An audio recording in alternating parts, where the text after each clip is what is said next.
Oh yeah, welcome one, welcome all.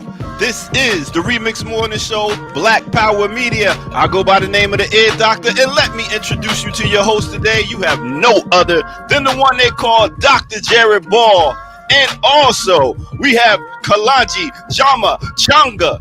And in the building, last but not least, we got Kamal K. Franklin, y'all. What's up, good people? What it do? What up? Shout out to countries that, as imperfect as they are, got national health care. Okay. Rock on. Shout out to Africa. Africa's in the house to get petrified. RemiX Morning Show, Black Power Media. What up? Let's go. What are we doing this morning? What it look like? Yeah. It's good to be back. Good to see everybody. What's going on? So the semester's over for you. I think I saw you announce it. Semester's over, man. Well, I announced it with my little joke because as I seem, no matter what levels of planning I engage, I cannot avoid this end of the semester post submission of final grades, the appearance of students who have been disappeared all semester. All of a sudden, got all the time to communicate and all the interest in engaging and having the discussions and following up on the assignments that they have missed for weeks. So that's all. But yeah, semester's over, grades are in. That's what you got to do. That's what you do. Then you got to try to get in there with the teacher and be like, is there any makeup assignments I can do? Can I take this one more time? I remember those days. You know what I'm saying? Come back, even though you challenge your grade, even though you know that you didn't study for that shit. I'm like, I was slacking, Professor. Just let me do something extra. Never that. No, never. I'm slacking, Professor. I don't Somebody in the family. I don't even understand how y'all talking to Professor Dr. Jared Ball, chief hater in charge at Black Power Media, and you gonna talk to him about making something up? Or y'all? Clearly, they haven't gotten. We're talking about our good old days. No. About our good old days. I am the drama-free professor. I make it. I make all is available for students. Everything is made is laid out for them to get everything done, to turn everything in. To we go over it weeks in advance. Okay, we're coming to the end. You got some gaps in your grade book. La da da da da. But the beauty of it is that in our setup, once the grades are in, they have to go to a higher authority. So it's literally out of my hands. Well, literally and figuratively out of my hands at this point. The other problem, though, is that I was an older returning student. So I have to. My college experience was a little more mature. And I think time managed. So I never had these issues. I was a everything in on time, grades. Yeah, you know what I mean? I was there focused because I was honestly thinking I'm about to join the revolution. So I got to get this work done and study. Seriously, I was that, like I got to get these books. So I got to enter ready. Man, I mess around. What it is. That what I tell y'all about my stories at Brown. Listen, I'm talking Morris Brown. Yes, the Morris Brown. My last semester, I owned a pizza place. I was throwing some of the biggest parties in the city, and I was trying to graduate, but I did it. So keep your head up, people out there. In that order, though, he's saying. In that order, though. In that order. Priorities, he was saying. Hey, shout out to all the matriculating students at Morgan State and elsewhere. Congratulations. Trying to get that debt off. Joe Biden, another area Joe Biden sold out on. Boy, oh boy, he can't even get to 10 G's. He got to get to $10,000 off. The minimum. He said we're going to push him left, Kamal. We're going to push him left. We have to stop fascism, Kamal. It's the most important. What's your election of our lifetime? It's hard out here, boy. Hard out here on the RemiX Morning Show. Streets. These streets. Yes. These digital tree line streets, everything. Yeah, man. Hey, we got a heavy duty week coming up too, man. We got a lot of jewels. I don't think y'all want to miss no days this week. Zero. We do actually. You know what I'm saying? Surprises. Gunners. Yes, some straight gunners. And I think that if I may say so, we're thinking about doing a end of the year review. What y'all think about that? I think that's a great idea. Yeah, I think we should really just, and in the chat, perhaps you could tell us, like, what are some of your most memorable moments this year with Black Power Media? Our 1 year anniversary will be February 17th on UEP Newton's born day. So please understand that we haven't been in existence for a year yet. But for this past year, y'all rocking with us. What were some of your favorite episodes? Put them in the chat. We may discuss them later on. You know what I mean? Babies in this YouTube game, man. Say what now? We're babies in this YouTube game, man. Babies. And you got folks trying to crush us talking about only 900 something views. Woo! Woo! Woo! Woo! Hey, but like my man pointed out, though, by the way, not to just keep coming back to this, but this was a point I don't know that we made that, or I don't remember if we made, but that is as much an indictment of him as a subject matter as it is of us as a platform. That's right. You know what I mean? People maybe just not that interested in him. Yeah. So, I don't know. I think we need some sisters on the screen with this right here, man. What have you done? Where our sisters at, man? What's popping up in this piece? What have you They were carpooling today. They was carpooling up in the tree line. He said, "What have you done? What have you done?" Yeah. But, hey, fellas. Hey. Tierney. Hey, how are everyone? Okay, now that we got the pleasantries out of the way, what were you three talking about? we were actually just reminiscing on someone trying to dump on us last week, but I gotta say that I got kind of hot in the middle of last night, so I actually penned a open letter, so that'll probably drop today. I just wanted y'all to know that because of the fact that I was thinking about, I'm like, man, we be letting these characters get away with things.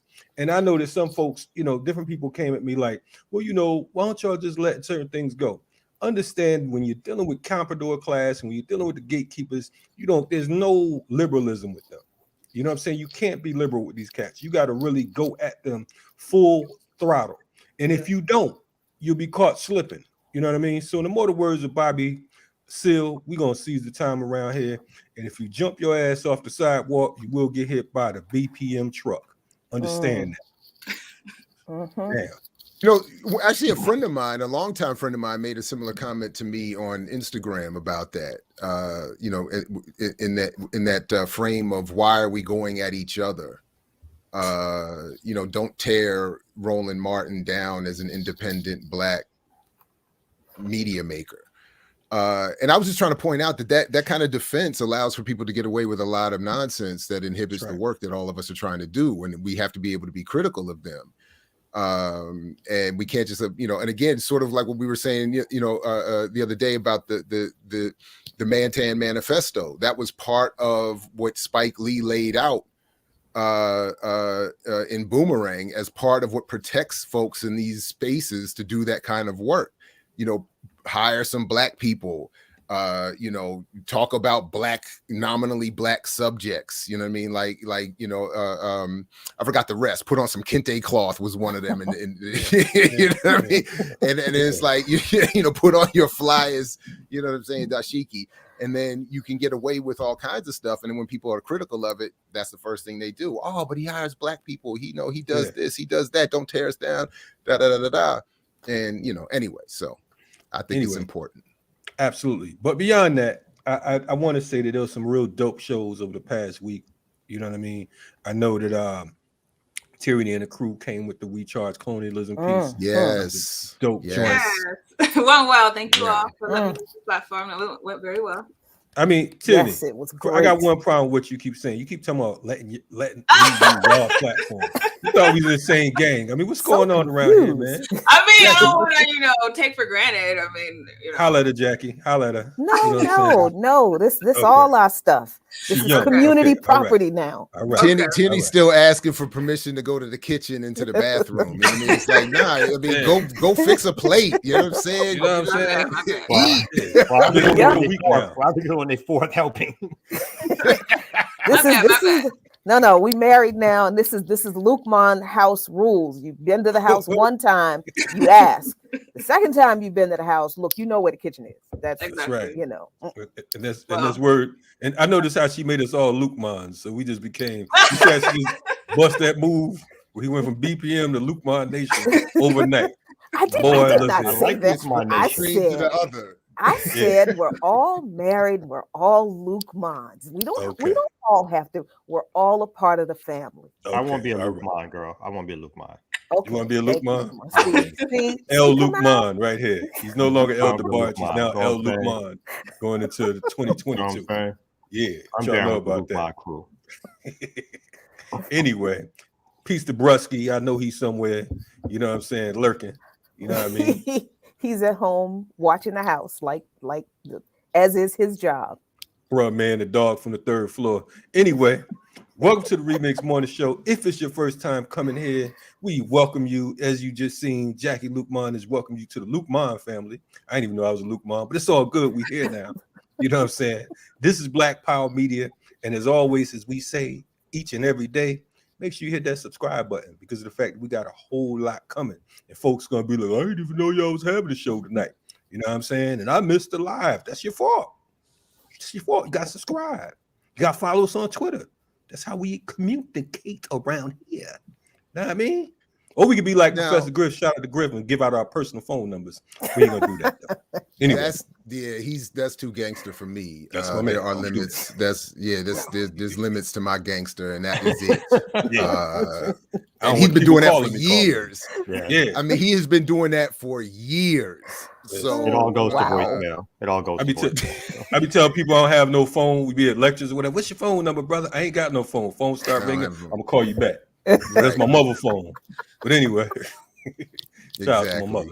Anyway, what's popping, Jay? Man, which Jay is that? Just Jay? Okay, it's two J's. It's two J's, it's two K's and a T up on here tonight. We're gonna start with you, brother. The clockwise, the main shit starter in charge, Dr. J. Oh Ball. Wow. I mean, that can go either way, Jackie. I was going to say this. Well, all I would say is this: that I think we have a lot of. I'm very much looking forward to getting to the stories that we have lined up this morning. That's one thing, and to the special guests we have coming in the next hour for sure. And this is good to be back. You know, this is there's nothing more that I would rather be doing on my vacation. Families out. I got the extra dog in the building. You know what I'm saying? It's just a beautiful time to be here and on the remix. I'm looking forward to what we got to get to this morning. Okay. I want to shout out to all the Patreons first because we got some new Patreons that came on. Okay. The credit cards seem to be up and good. I'm loving that. There you go. I'm just letting you right know. under that credit limit. Thank you. You know what I'm saying? It's like if you gotta do the $2 to $5, whatever you got to do, just don't be disappointing me with the up and down thing. Once you on, you on. You know what I'm saying? I be watching. That's right. So we hit above. We almost at our high point. We're almost at our high point. Let's keep that going, y'all. We appreciate That's it. right. Kamal, if you keep it up, if Kamal keeps it up, Umar Johnson gonna try to recruit you to his fundraising team. You know what I'm saying? Umar. Yeah, don't mess up and mispay with the wrong card because your boy is in a major overdraft situation right now. He's gonna be sprinting to the bank after the Remix Morning Show this morning. Like my bank is looking. They're calling me like Kamal, talking about the account is on zero, bruh. You're spending our money now. Exactly. I'm like, man, we can't even. Now you're gonna get punished. Anyway. Speaking of payments and punishment, where the ear doctor at, man? You know what I'm saying? We got to go left with this. What up, ED? Payments and punishment. I tell you, man, I can't with y'all. Anyway, we're gonna get into the weather report, and I had a great weekend. I hope y'all had a great weekend. I didn't get to do the. I was gonna show the tech fair that we did. It was dope. We brought over 100 kids out, fed them, showed them all different types of tech, showed them how to DJ, podcast. So we got some potential good shows about to come up with the youth. So we're working on some things. So stick around, BPM, man. We got some things for y'all. So let's get to the weather report, though. Sweet. Ear doctor love the kids. BPM. You know it. Remix.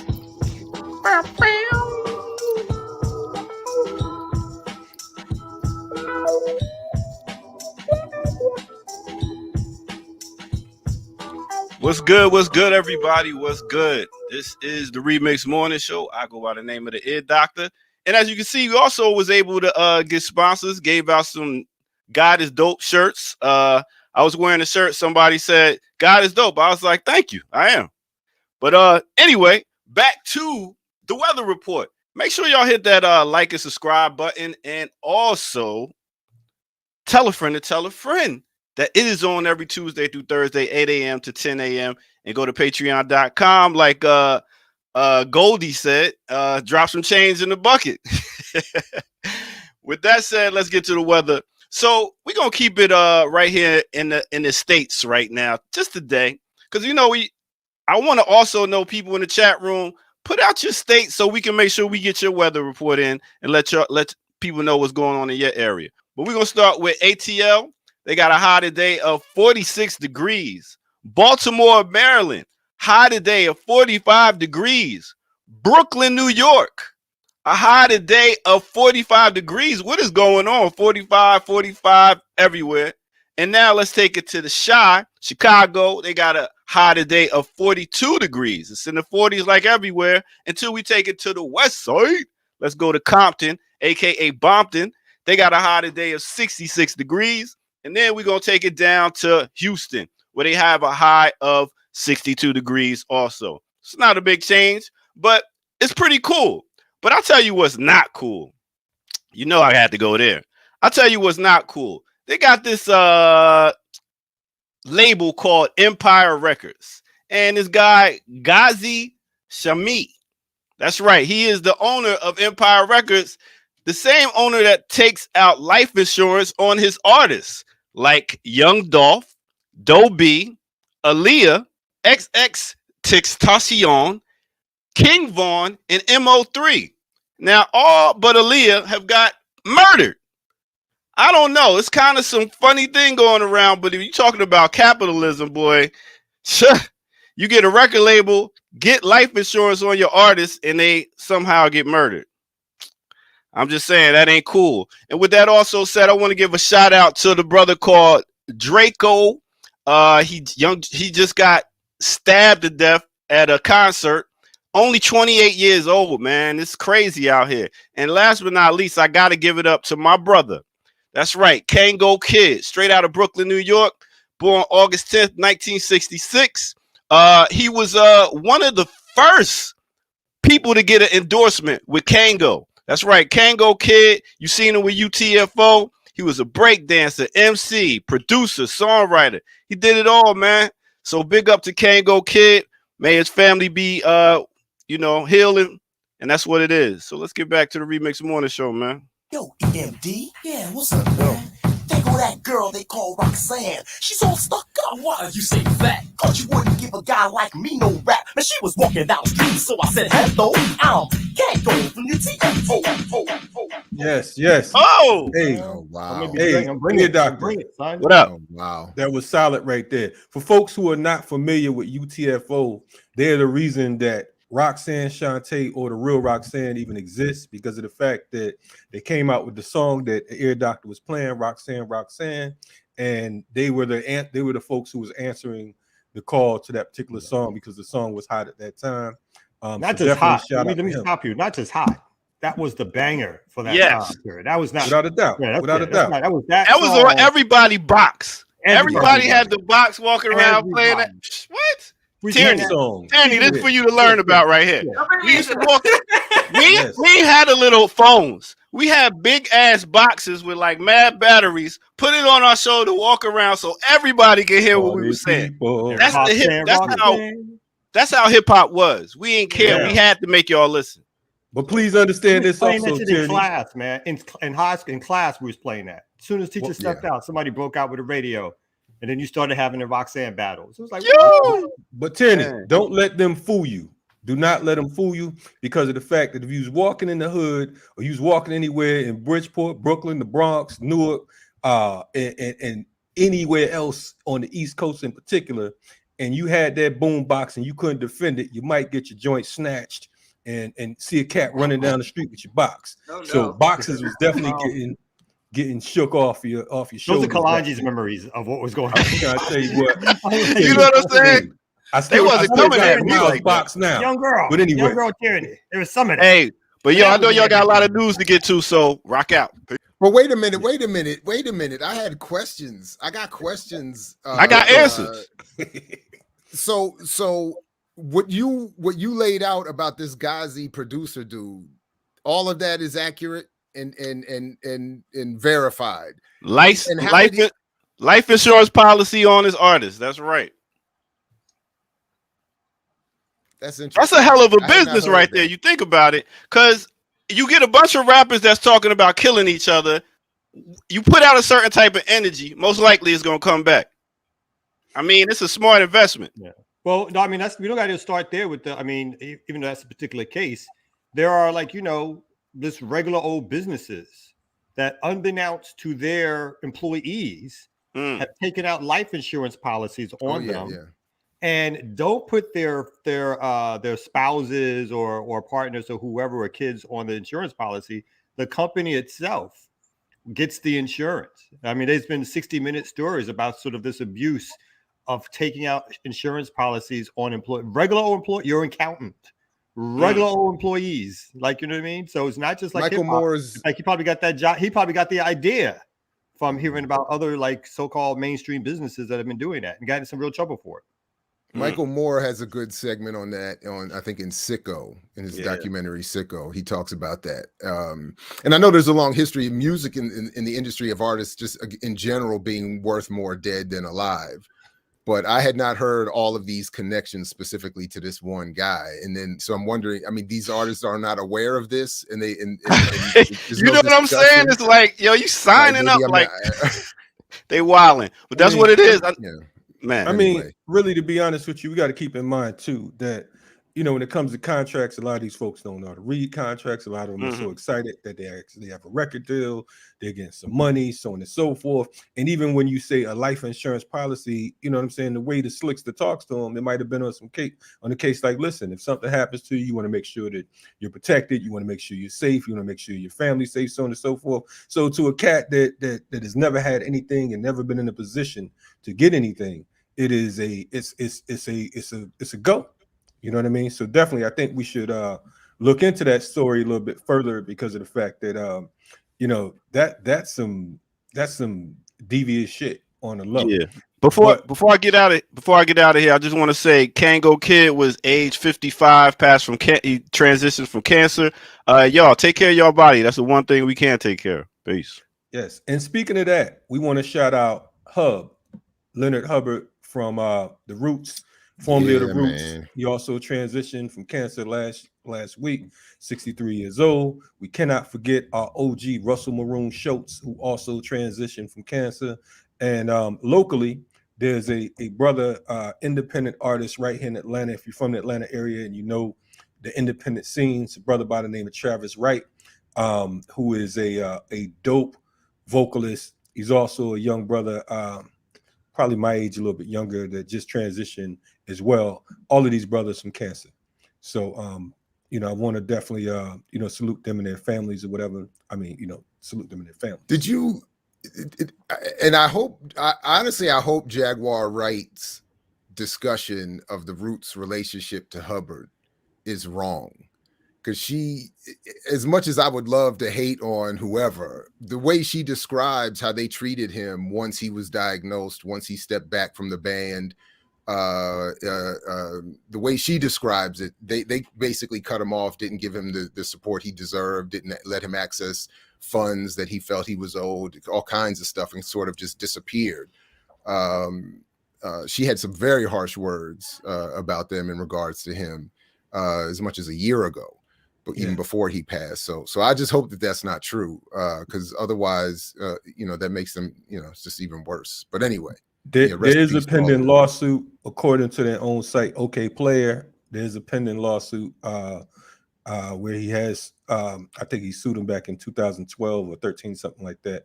That's still going. But we can actually get Jaguar Wright on the show. You know what I'm saying? If oh, that'd be great. I got a lot of questions for her. Yeah, But she had I mean, definitely reach out. boy, oh boy. I mean, She was the laying music cats out. industry sounds like one of those places we need to stay the heck away from. I mean, it does not sound like a very for anybody. I mean, even the luminaries when you were talking about the insurance scam, because that's what it is. I think Prince and Michael Jackson got they got treated that way. So I mean, this is capitalism is a bitch, man. This is what the slave trade looked like. They always take out insurance on their top slaves. I'm wondering what's going on. You know, I'm sure if we dip into the sports world, we'll find some shady business popping as well. You know, so like you said, capitalism is however they can get it, they're gonna get it. They when they talk about working you to death, this is what it is right here. They will work you to death and still get paid off of your death. Anyway. Yeah. Slap the map. You know what it is. About that time.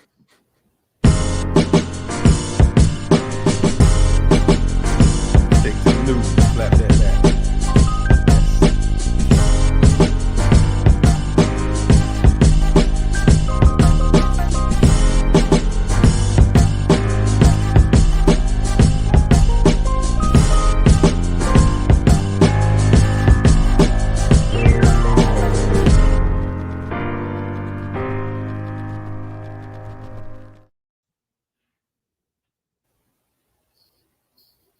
All right, welcome back, everybody, to the Remix Morning Show. Who wants to get us started today on map slapping? Well, since Jackie's in the building, we might have Jack slap the map. How that sound? Oh, wow. I like it. I like it. Let's get it. So, okay, let's start this off helping you feel even more contempt for a politician than I'm sure you already do. Excuse me. As you know, Joseph Biden's signature social spending legislation, the Build Back Better Act, is not going to be built back anything. Ain't nothing going to be built back because Joe Manchin has basically stalled the whole thing. He said he's not going to vote for it. He went on Fox News to announce that he was not going to vote for it. Did not directly tell Biden that he was not going to vote for it or that he was going to go on Fox News. And 30 minutes before he went on Fox News, that's when Biden's staff found out from Manchin's staff. And when Biden's staff tried to call Manchin before the interview, Manchin wouldn't pick up the phone. So to me, that is like a level of gangsterism in politics that, I mean, that'll get you fisticuffs in the streets. That's wild to me. But as bad as that is, and I can't say I feel bad for Joe Biden. He deserves it because apparently Joe Manchin has been telling colleagues in private that the reason he does not want to support the child tax credit extension and the family paid leave provision for the in the Build Back Better Act is because he thinks the parents are going to use the child tax credit money on drugs. So this is reported in the Huffington Post. And apparently this is not like a one-time thing. The Huffington Post reports that in recent months, Manchin has said this to several of his Democratic colleagues that he thought the parents would waste child tax credit payments on drugs instead of providing for their children. And this is according to two sources that came forth anonymously to report that Manchin has been saying this stuff behind closed doors. The policy, the temporary policy has already cut child poverty by 30%. And here's the thing that kind of blew my mind. Manchin's comments shocked several senators. They were all just like, oh, Joe, how could you say such a thing? But have you heard any of them publicly calling him out for the despicable things that he said about the nation's parents, working parents? No, you haven't heard because they haven't. And I think this is important because you have to keep in mind, which is something I think a lot of people don't know. West Virginia is one of the few states in this country that has a drug testing requirement for welfare programs. So the Joe Manchin has been on this, poor people use their money for drugs kick for a long time, and he implemented this program in the state. They tried to stop it. He kept it going. And you know how many people they caught? Which that's not even a thing, because I'm certainly not going to criminalize anybody for using any substance they feel like they need, and I'm sure not going to keep them from being fed and housed because they do. But you know how many people tested positive out of the tens of thousands of people who apply for state benefits or federal benefits in West Virginia? You know how many people? 131. That's it. That's it. So Manchin is not only, your typically hateful, call him whatever you want to call him. But I got to tell you, I despise Joe Biden even more. And I didn't think I could despise the man more than I already do. But understanding that he put so much stock into courting Joe Manchin to get his agenda passed. And he did this with a few things at the beginning of his administration, which I'm going to talk about today on By Any Means Necessary in the monologue. Crazy stuff. But Biden courted Manchin and gave him a few gifts to make sure that Manchin would be on his side and pass his agenda, knowing damn well that this was the type of person Joe Manchin is. And look at what we got. Look at what he got with that. And so can I just show what I wanted to show as a story today before we all respond, because I think it gets it will inform or help us have more fun with our responses to this, because I think many of us have seen this already. But I just want to play this little bit. Who's the superhero that's going to speak against Joe Manchin? No. I want to know who's the real president of this country. Is it Joe Biden or Joe Manchin? I'm sorry. I interrupted. I don't think the vice president can hear you. It's Simone. I'm so sorry, Charlamagne. We have to wrap. She can hear me. Can you hear me now? Can you hear me, Madam Vice President? So I'm sorry. We got to wrap. Oh. So I'm sorry to interrupt. They're acting like they can't hear me. Who's the real president of this country? Is it Joe Manchin or Joe Biden, Madam Vice President? Come on, Charlamagne. It's Joe Biden. I can't tell sometimes. No. It's Joe Biden. And don't start talking like a Republican about asking whether or not he's president. Do you think Joe Manchin is a problem? It's Joe Biden, and I'm vice president, and my name is Kamala Harris. So I mean, listen, I don't know what's worse. what Biden and Harris are doing, or in terms of politics, or the fact that they keep making Charlamagne look this good.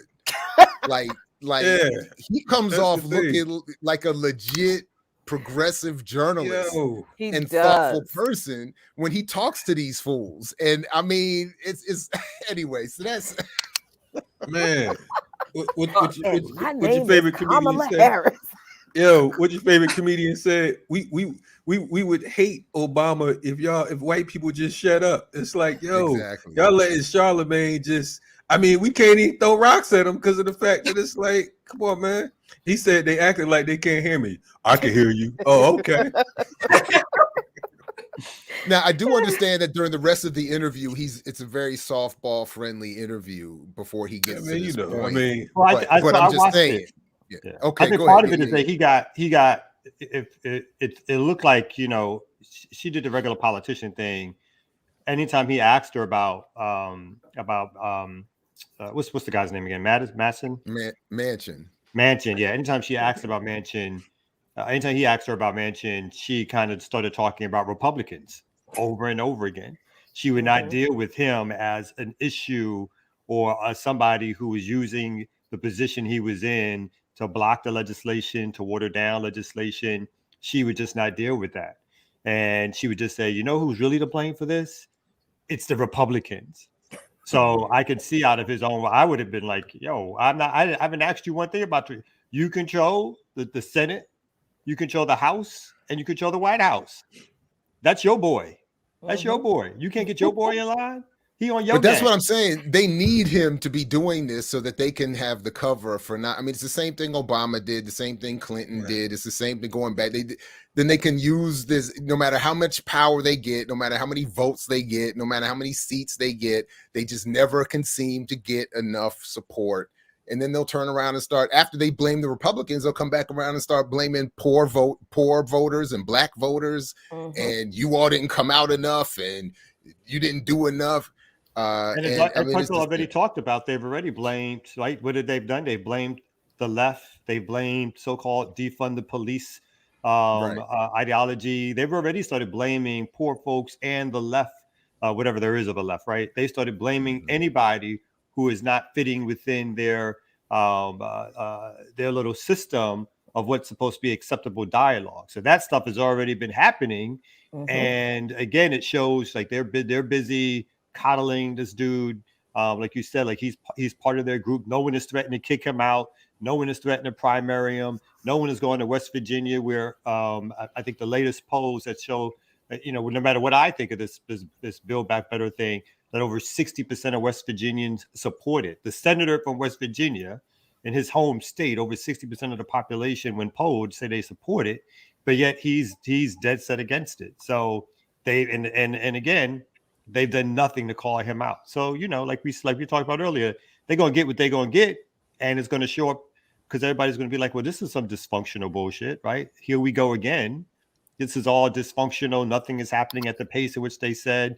COVID is out of control, right? So all these things are marshaling under this so-called leader of ours, this Democratic leader who's supposed to fix the problems of Trump, and he does nothing, right? So, I think this also goes back, particularly going back to Jackie's article. This goes back to the fact that anytime that the government has to include African people inside of any program, all of a sudden that program becomes the thing that's going to lead to further criminalization, crime, and further problems inside of the country. And so even the history of welfare, I think I covered that in a previous video on my channel. People don't know that the history of welfare, it wasn't originally something that was seen as negative by Republicans or Democrats. It was originally something that was specifically for white women. And soon as African women wanted to get the same benefits as citizens of this country, the policy automatically shifted.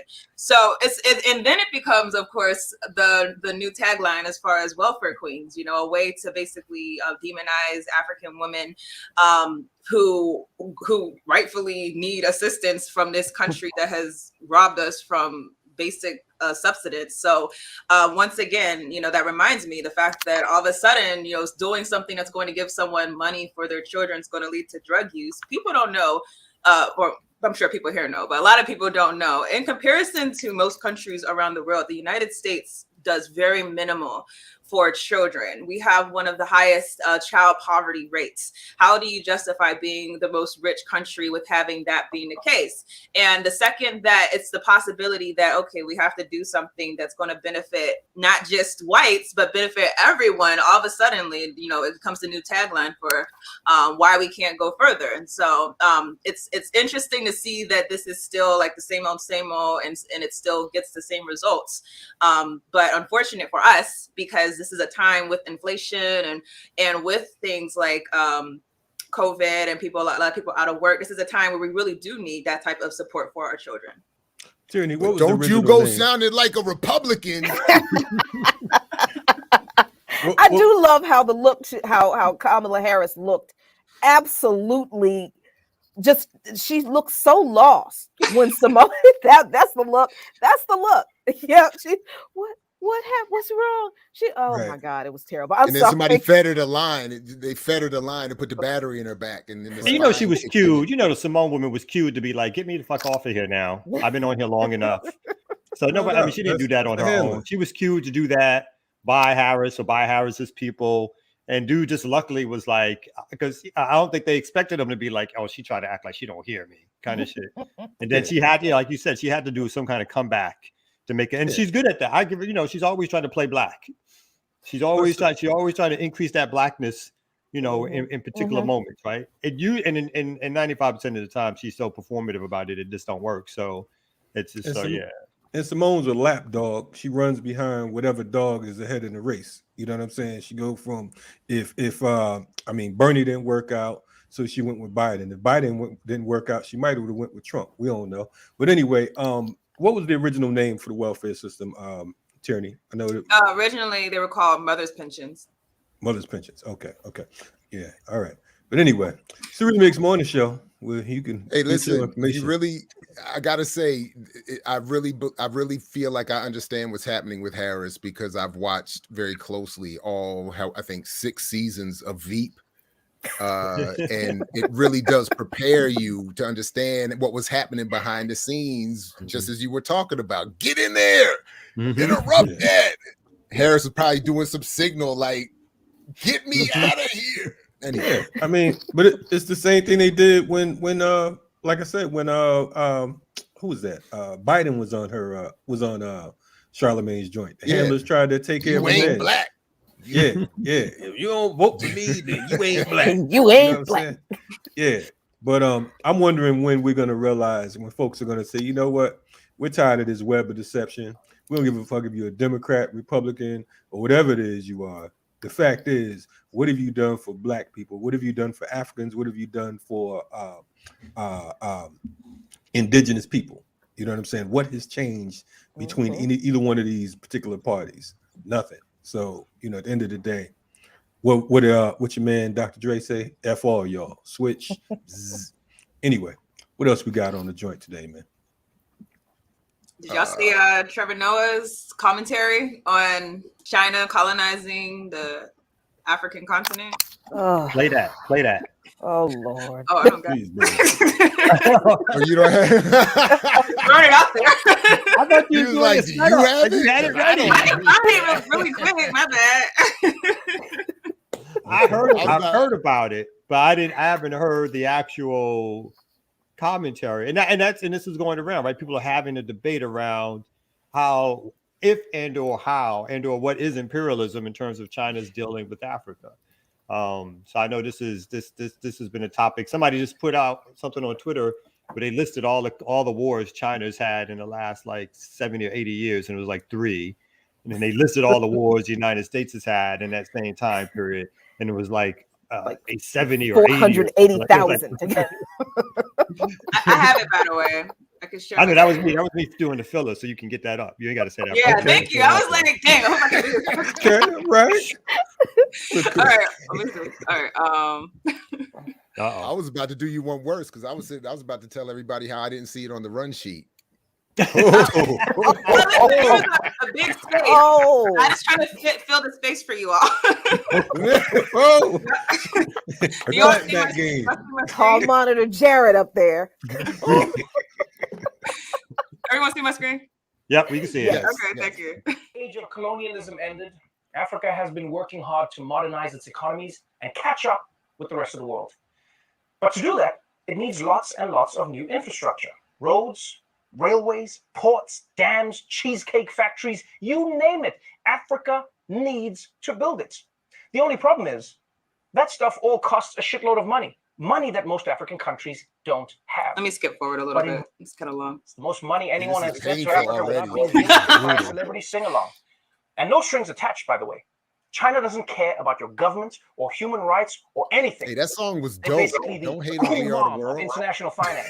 Oh, you and your friends, you want to come party this weekend? Well, come do it in our basement with your child soldiers. We didn't hear a thing. So in many ways, this is a great arrangement for Africa. I'm not going to play the whole thing. It's kind of long, but essentially, he's saying that the worst part was, and I personally feel like, I'm not going to paint like a rosy picture. I don't think China's Cuba. I don't think that they come, necessarily to our aid. I do think that there's a operating out of national interest more so. but I would feel very uncomfortable calling anything easily colonialism, like the not understanding the implications of what that means. I think we can have honest conversations about things that happen, whether it's individualized or whether it's systemic, but to make the broad brush of colonialism, and then in the same episode also have the a French minister who he actually interviewed and did not bring up French colonialism. I mean, that's probably the worst part to me. And so to me, that lets me know that you're not really serious about even having an honest conversation about that. So the floor is open. No, I think that's exactly the point. That I haven't paid attention to Trevor Noah for a couple of years since I felt I was forced to by my job.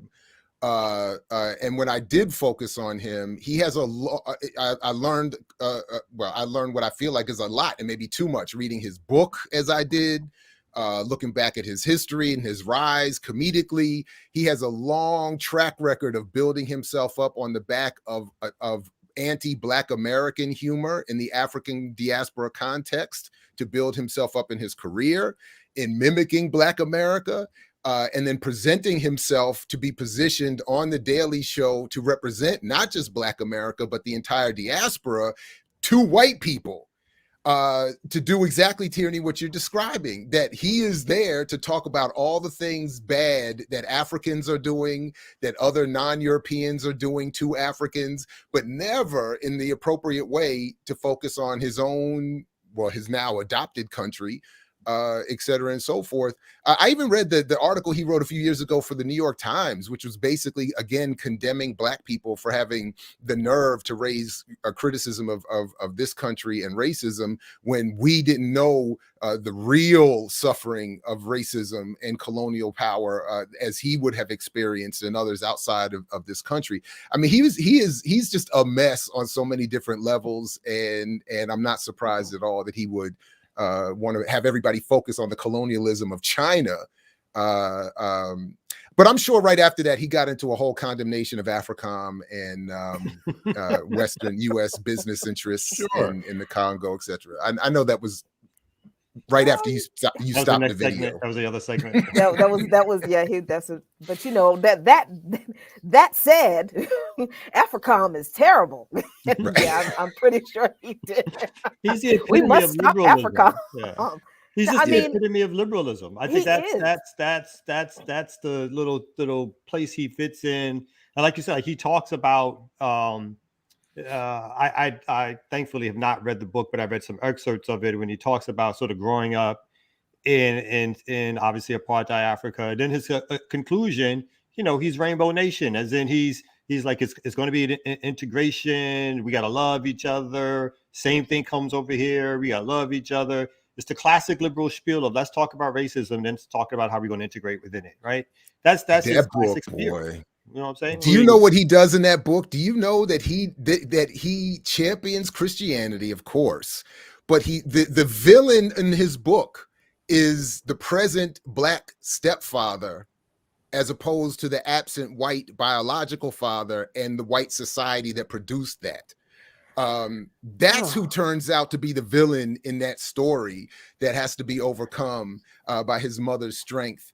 And his perseverance here in the West. I mean, he is an atrocious mess that has been imposed on us like so many others. It's just a travesty. I just think Trevor needs to stop playing both sides. Like, I wouldn't mind him if he didn't, like it was said, poise themselves as if I'm going to speak from an African perspective and I'm going to tell you about Africa. If he left Africa out of it and just, you know, kept his, you know, whatever sellout politics, I personally wouldn't mind so much. But of course, for some reason, you put one person that's African inside of a spotlight, you know, all of a sudden he's the de facto opinion. And he does hold a lot of weight. I mean, I told you all I went to a show of his, what was it, a couple months ago at this point. And I mean, the people just love, they eat up everything that he says because he just carries a certain weight inside of the conscience of many white Americans. And so if he wants to take those types of stances, I just wish he wouldn't speak as if he's speaking for us. I mean, one video he did that it just disgusted me. And, you know, I'm not completely like devoted to Julius Malema. You know, he's has some, you know, times where I don't agree with some of the things that he does. But he posts this images or cuts up some videos of Julius Malema in South Africa, basically saying, comparing him to a dictator because of his controversial politics. His politics are that Africans, you need to get your land back, like seize the land. And he basically compares him across the board to neo-colonial puppet dictators who are being supported by the West without any analysis of the fact that these same people were being upheld by the West. And so if he just stops playing both sides, you want to speak for Western imperialism, do that without bringing us into it. I think that he would get by a lot more with some of this commentary. I mean, can I just show you one thing? Sorry, my bad. Oh no, just really quickly. I mean, yeah, he's got a job to do, and that's to make that money. Yeah, and I think he thinks he's making that money by serving certain interests. And again, being the so-called both, you know, he gets it two ways, right? He's the Black and African liberal voice of reason. And he could deliver commentary because he's so-called funny, which he's not actually, but you know, he's so-called funny. So he can deliver this commentary in a way that we all supposed to be able to receive it and so forth. So he's doing what he do to get that check. I mean, and he probably believes these politics since he's been made rich off of it. So yeah, and he's the right complexion. Let's keep it real. You know what I'm saying? Because of the fact that had he been a darker African, we wouldn't even know his name. You'd be like, Trevor who? Matter of fact, his name when he be Trevor. The whole play on his whole thing with being so-called mixed, with being but being Black in this context. I know we only got a couple minutes and we've overtalked and we've got a whole bunch of other stuff to get to, but I did a whole thing in my class when we were forced to read this book as a school in the School of Journalism, just on the cover, before we even got to the book, just on the cover. The whole thing of being born a crime because of the interracial parenting, the way this picture is put on, and I don't know if you could see it clearly enough here, but the way it's sort of painted on a tattered sort of township wall, while this very black woman looks up at it as if you know, supposed to be getting some sort of hopefulness. It reminded me of back in the day when we were kids and we'd see those Billy D. Williams Colt 45 you know, posters on the wall, drinking malt liquor, you know, and aspire to that. And I'm looking at that, and I'm like, and this is the hustle. Like, what could she, anyway, I know we don't have time, but look, what could she possibly be thinking, this woman looking up at this daggone picture where this actually to be happening? It couldn't be reverence and hope. Anyway, there's just so much. There's just so much. So my bad. No, and even the title of the book, like you said, like the emphasis is not on the apartheid that Africans have lived through. Right. For him, the emphasis is the crime that a black woman and a black man couldn't get together. You know, again, it's a white man, and a black woman couldn't get together. It's that whole assimilationist ideological stance that's really prominent here. That, of course, post-apartheid or coming out of apartheid becomes the de facto mainstream liberal politic to embrace, because it means that they continue to get their siphoned money from Western interests. They can represent Western businesses on the advertisements and the commercials and be spokespeople and get their resources and money. They can tell the natives to be calm, cool, everything's going to work out. We just got to try harder. So, of course, there's still racism from apartheid, and that's the term they'll start to use now: racism from apartheid, right? Not oppression, not colonialism, not settled colonialism. Not that they have a right to get their resources back, but they have to slowly, over decades through policy, try to get along and to figure out how to have shared resources. I think his politics are going to get whiter as his afro gets bigger. That's my prediction. He's certainly dating right over here. That's for damn sure. I think him and D.L. Hughley should do a show together. Anyway. Oh, God. The horrors of negritude. Anyway, Remix Morning Show. We'd like to bring on the man with the ears, the ear to the doctor. Yeah. So what we're gonna do right about now, people, is we're gonna take you back to, like what Kalanji said, we're gonna do this year in review. So what we want to do is take y'all back to one of our very first episodes. That's right, the very first episode. So let's get into it right about here, right about now, y'all. Black Power Media. Let's go. Remix.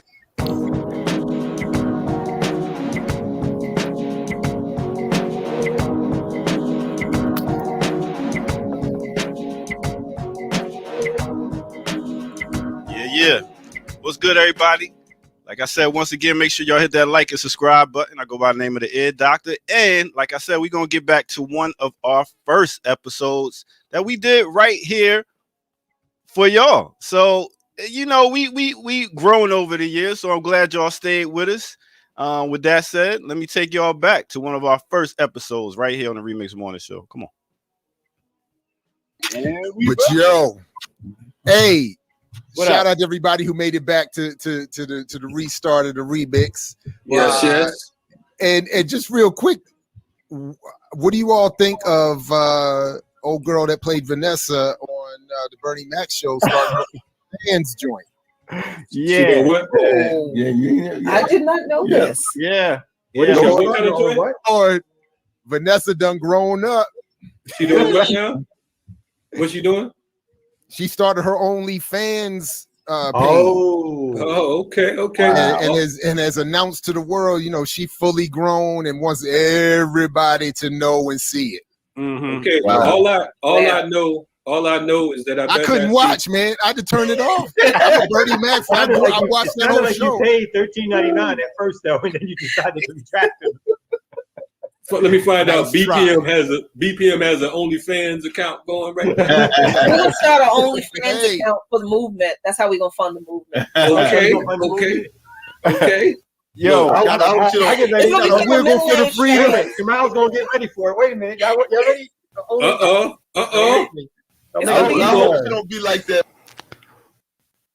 Boy, I tell you, Kamal been faking like he gonna take that shirt off and dance for y'all for the longest. And big up to that shirt that Dr. Jared Ball had on, boy. His wife did a good job on picking that one out. But yo, let's get back to the Remix Morning Show. You know how we do, y'all. Let's go.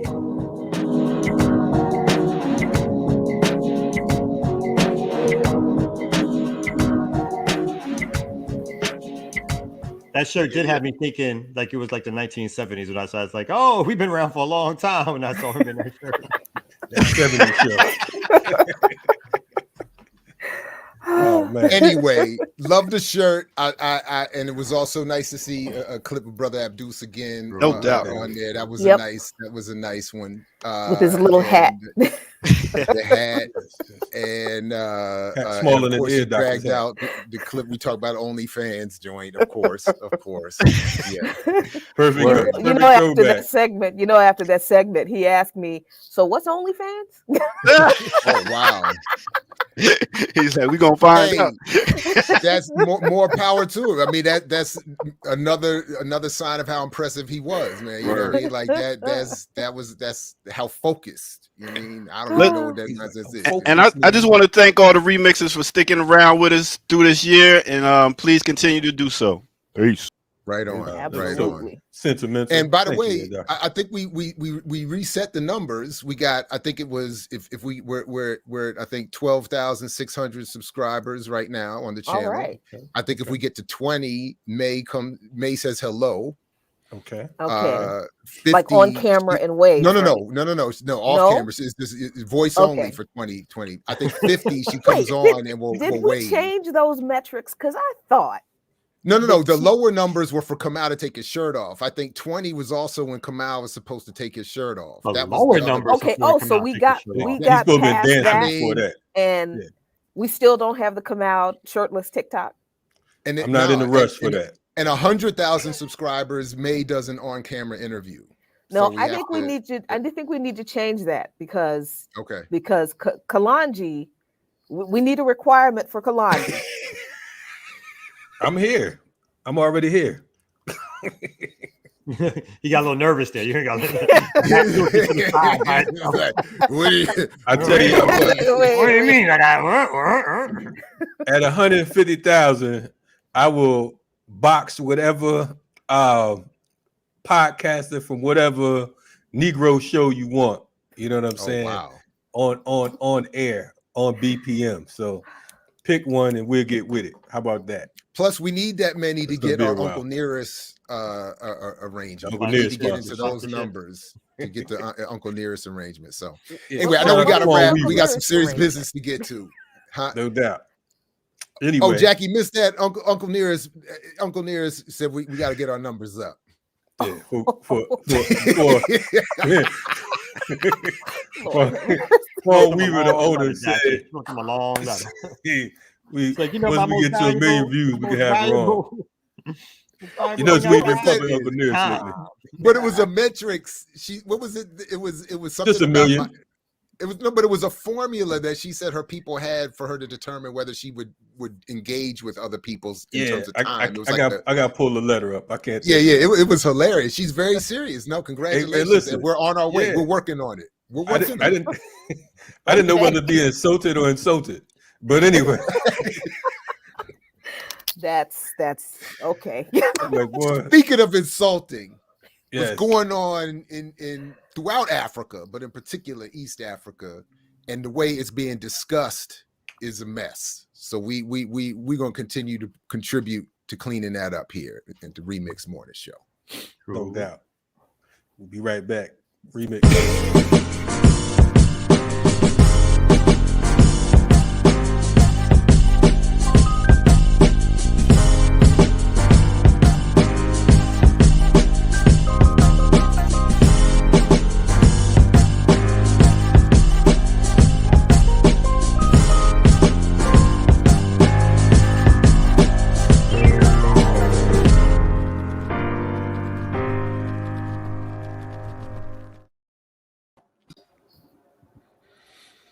Welcome back, everybody, to the Remix Morning Show here at Black Power Media.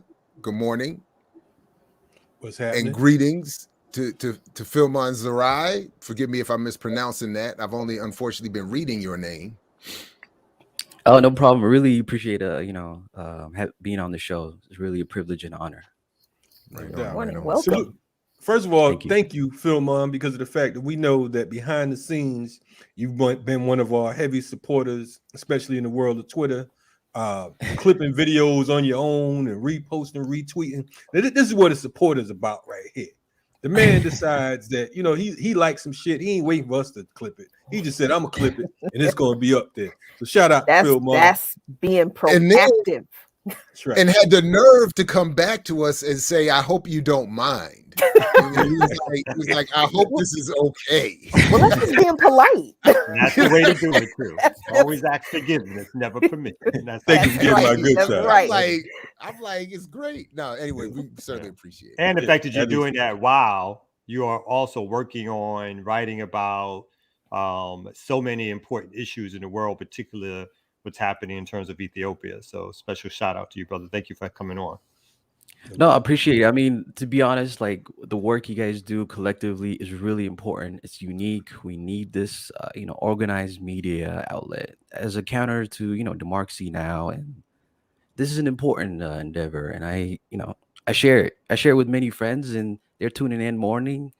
I know it doesn't seem like you guys don't get that much props, but trust me, people are watching. So really appreciate the work you guys are doing.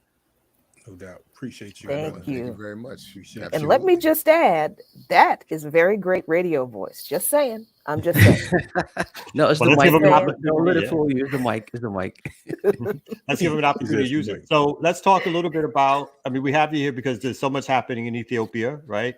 Yes. And the way Jared brought it up to us, which is a great frame, was in particular the way in which Western media and the U.S. government is portraying the struggle that's happening in Ethiopia, and the way that it's being spoon-fed to Western audiences is that the Ethiopian government is committing mass human rights abuses against a minority population, and therefore the Ethiopian government should be ostracized, There should be sanctions put on.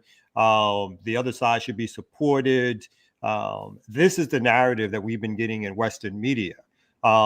So we know that things that are happening on the ground are a little different than that. So we wanted you to come on and talk a little bit about what compared to what we're being told, what's really happening on the ground in Ethiopia right now. Yeah, I mean, like the article, the Black Agenda report, pretty much is focused on how the left covers the Ethiopia. Obviously the Western media is following the directive of State Department, Human Rights Watch, and Amnesty. These are the set narrative, and they have to follow these directive, and is expected. We see it in Zimbabwe, we see it in Burundi, we see it elsewhere. So I think the article itself, let's just make it clear: the biggest threat to the region's stability is the TPLF. It is Washington backed. There's many evidence and archive documents to prove that. The WikiLeaks, all types of evidence, and there's many coverage on that. So the left, in its effort to cover Ethiopia the last few months, got it right, focusing on the TPLF.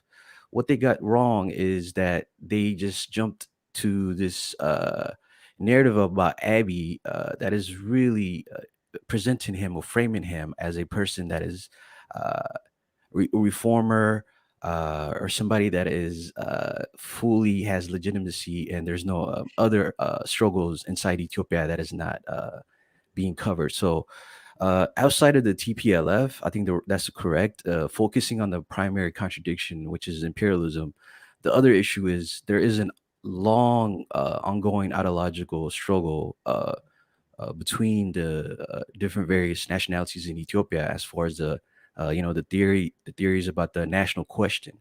This is a long, long struggle from the 1960s, 70s with the Ethiopian revolutionaries and Eritrean revolutionaries. They pulled in the Lenin's and Stalin's view on the national question, because a lot of people have pretty much this grand idea of Ethiopia as one unified country with one language, Christian, that exists for 3,000 years. These are mythology, but Ethiopia is actually the first neo-colonial state. I really recommend for the audience to read The Invention of Ethiopia. It's really a great, pretty much to uncover the mythology and then look at it from a scientific view. So the creation of Ethiopia and the invention of it has all these nationalities inside Ethiopia. They were conquered, colonized by the Abyssinian ruling class from the north, by weapons handed by the Europeans to conquer and colonize all the nations in the south. One of the largest nationalities was the Oromos and Oromia. That's the largest nationalities. There are 40 million. So that narrative is missing from left coverage and understanding the historical ideological struggle on the national question. How do the marginalized communities feel? The topic of the TPLF and the heavy-handedness of Washington has caused the left to become overly one-sided ideologically and alienate the oppressed nationalities. The Oromos are not at this no more protest. They're not even active on the social media because they're really there's a sense of rage to what's happening inside Oromia. Right now, inside Oromia, you have the arrest of the Oromo leaders, political leaders from the OLF, the Oromo Liberation Front, the OFC. Johar Mohammed is arrested, Bekele is arrested, and OLF is like they were neutralized. But the left abandoned that narrative. Why is that happening? So it gets really complicated when you leave the issue of the TPLF, which is the aggressor and is causing the war, but it becomes more challenging for the left. It becomes very uncomfortable because they're giving it one set narrative about Ethiopia being 3,000 years old. The Battle of Ottawa is a symbol. Yeah, I wanted to ask you about that actually, Yeah. that particular point, because even before coming into any sort of political consciousness as a youngster, musically through reggae and other form, we've been hearing about the Battle of Adwa for a long time. And then when you wrote about its romanticization, whatever that word is, in your Black Agenda piece, I was hoping you could quickly elaborate on that particular point, if you would, because I feel like you know. Anyway, Yeah.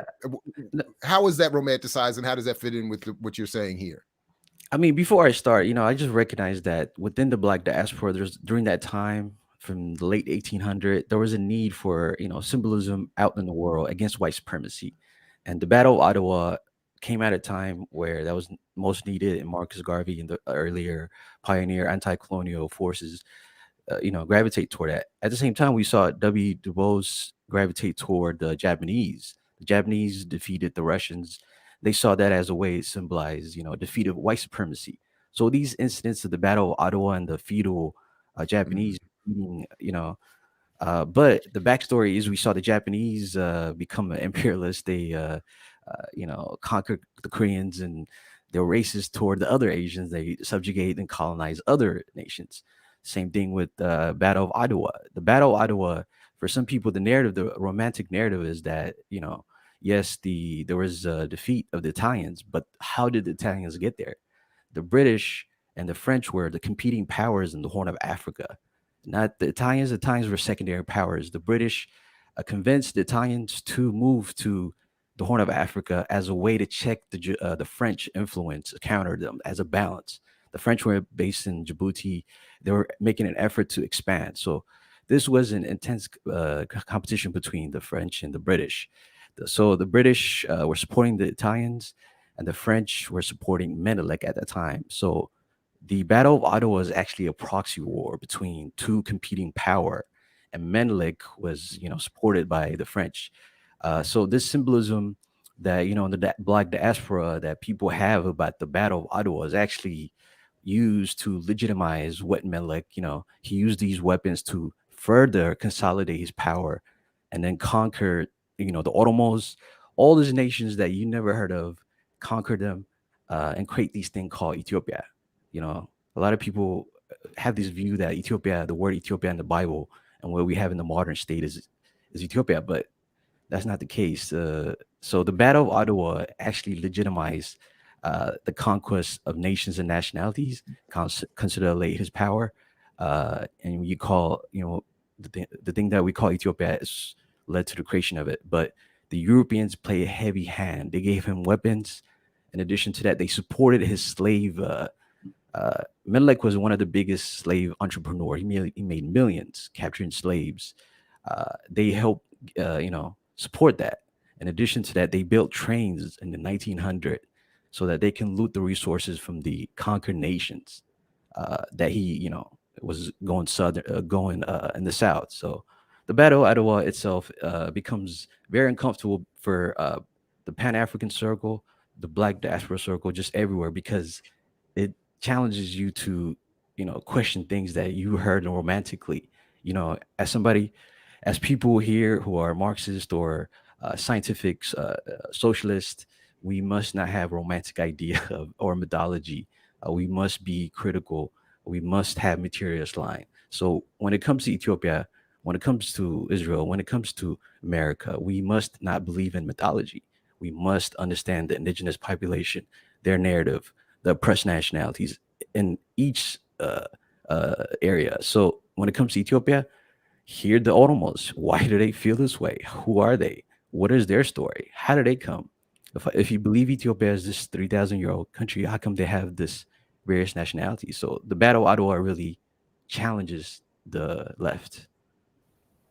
Yeah, Phil, Mom, thanks so much for that history, because that was so deep and so great, and we really needed to hear that this is not a subject that we should be wading into from a anti-TPLF or pro Abiy kind of perspective, but a lot of people do.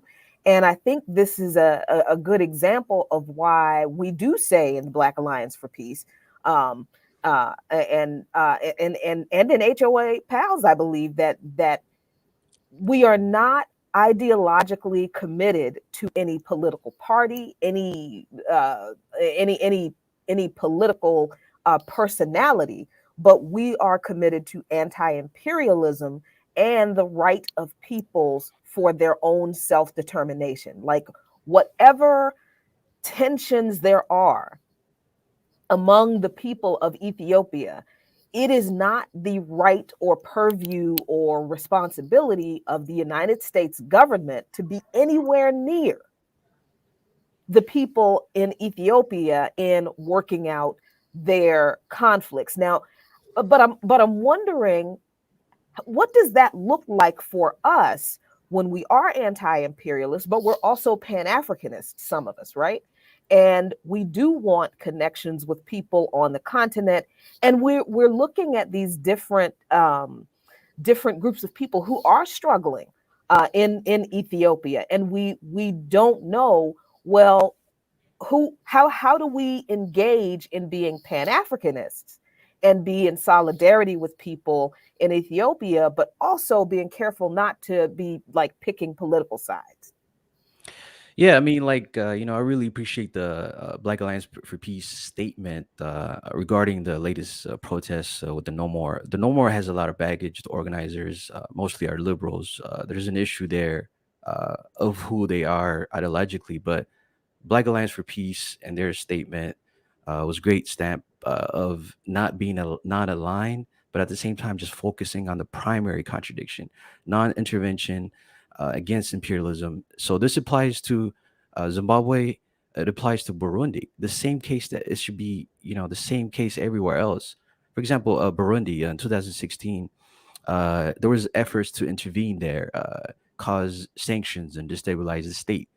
Internally, the leaders were very conservative and reactionary, but as a principal anti-imperialist, we just are choosing to not be against the non-intervention, against imperialist aims. We don't agree with their conservative views.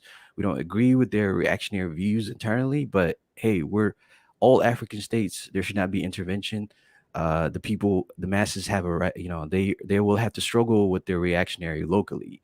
We must respect the agency of the people on the ground to fight and have a revolution on their own term without non-intervention. So I really appreciate the Black Alliance for Peace for making that statement, which is it was not aligned with the pro Abbey voice or trying to frame Abbey as some type of anti-imperialist entity. But I really appreciate focusing. I think that's the best way to do it. Just focus on the main contradiction, imperialism. So in this case, there was no focus on Abbey calling him he's the greatest, he's a Nobel Peace Prize winning, he's democratically elected, he's a reformer. No, we don't need to hear that. We don't need to hear that. We just focus on the TPLF. How's Washington roll? Beyond that, you're gonna anger or you're gonna enrage the Automos and the other people who are really not feeling Abbey when you just are siding with him too much. But that's just one way. What has been your been the response to the article from Ethiopians, and if you haven't gotten a response, what would you expect the response to be based on what you're talking about with the Battle of Adwa in particular? I mean, there are within the Ethiopian community, there are sensible elements, from the Amhara region who are revolutionaries or principle who are will be aligned to this idea and critique of the Battle of Ottawa. Now, the intention of this article is not to stop the momentum against to the PLF or the everybody unifying on a one track lane, but is more to be careful about the how the left comes into the situation and give more power to not, more power to one side ideologically and normalize the view that the marginalized communities are a bunch of tribalists, ethno-fascists. These are words that are very violent to dismiss and demonize the oppressed nationalities, but they are principal Ethiopians who are willing to hear the criticism of the issue of the state. How can we move forward, and how can we move forward within a socialist realm? That's a word that is will get a lot of people uncomfortable within the no more campaign. The idea of socialism, there's the rhetoric about anti-imperialism, but if you really dig deep, ask them about how can we implement Pan-Africanism. If you really push them to that level, they're gonna be like, "Oh, we're not really down with socialism. We want to try this thing, Abby's doing, the privatization of the telecom or pushing neoliberalism." No, we're not about that. If we oppose Obama as a neoliberal, we must be conscious of Abby being a neoliberal. But I don't want people to think this is an effort. It's the same way as During the Libya invasion and targeting of Gaddafi, there was voices who were siding with the quote unquote revolutionaries or trying to do both sides of them. No, no, no. In this case, the TPLF is the bigger evil. And in the same case they did with Syria, where they were focusing on Assad, working with the CIA. Or no, we're not doing that. That's not the emphasis here. We're just trying to be careful how the left navigates around, the ideological struggle that's been ongoing for years and being one-sided, and causing people to be enraged and further push them towards supporting the other reactionary forces. I'm clear on obviously the anti. Obviously, we need to be anti-imperialist, and I'm curious about, because there are so many nationalities, ethnic groups that make up what we call Ethiopia, and there's been struggles. And at one point, there was a socialist government, and some would say that socialist government, let's say, did not implement socialism in the best way. And then it was overthrown by basically by what I guess what is considered the TPLF in terms of like that particular ethnic group, who, and you tell me if I'm getting this history correct, who kind of installed some or brought out some of the ethnic contradictions more as a way to organize the country in terms of different regions having sort of certain amount of control, but tried to, which some people say was good, and others suggest that it also led to some of the ethnic strife that we see coming out more today than ever has, or at least in recent Ethiopian history. So again, not necessarily trying to choose sides, but let's say if there wasn't the imperialists there, and then these internal contradictions were coming to fore. I'm just curious about your political point of view on, as somebody who knows the region well, obviously from the region. Um, is there a sense that Ethiopia potentially should be broken up because of how it was brought together in the first place? What are some of the conversations on the ground, in addition to socialism? But what are some of the conversations on the ground around what should be a logical structure without the imperialists around the region or the landmass that we know as Ethiopia? That's a good question. I mean, before I start, I really want to emphasize that the Derg regime under Mengistu Haile Mariam, there's a perception that he was socialist or Marxist, even the phraseology he used. He was Western trained. He was trained in, I think, Kansas. There's a connection to him, Western intelligent. His rise came at a time where the real Ethiopian revolutionaries were making an effort to solve this national question. When he got into power, the military junta, they liquidated the Ethiopian revolutionaries and Eritrean revolutionaries as well. The Marxist elements who were trying to tackle this contradiction. So the time of the rise of the Derg is really itself a problem because it damages the perception about Marxism or Pan Africanism or revolutionary Pan Africanism, or even the word communism within the Ethiopian and Eritrean circles. That he did a good job to neutralize the socialist elements in the region. It left a bad, it's just a negative connotation with communism, socialism in the region because of the Derg, and so that's the point. But regarding the TPLF, they pose themselves as the vanguard of the oppressed nationalities. That's not true. They took power. They continue in the same way the Abiy is continuing, his conquest to be that center. That was the power struggle. They got to power in 1991 with the assistance of the EPLF inside Addis Ababa. From 1991 to 94, they created this constitution that guaranteed multinational federalism, not ethnic federalism, multinational federalism, because ethnic federalism itself is a Abyssinian slur to demonize the oppressed nationalities. But there was an effort, as the Constitution, being, because of the pressure of the Oromos and the OLF, various nationalities to, push toward a regional autonomy or a governance that will recognize their land, their governance, and their political system. So the original Constitution and name multinational federalism was not implemented under the TPLF regime. It poses that they are creator of this multinational federalism, but it's not. It never gave the Oromos their regional autonomy. They control their parties.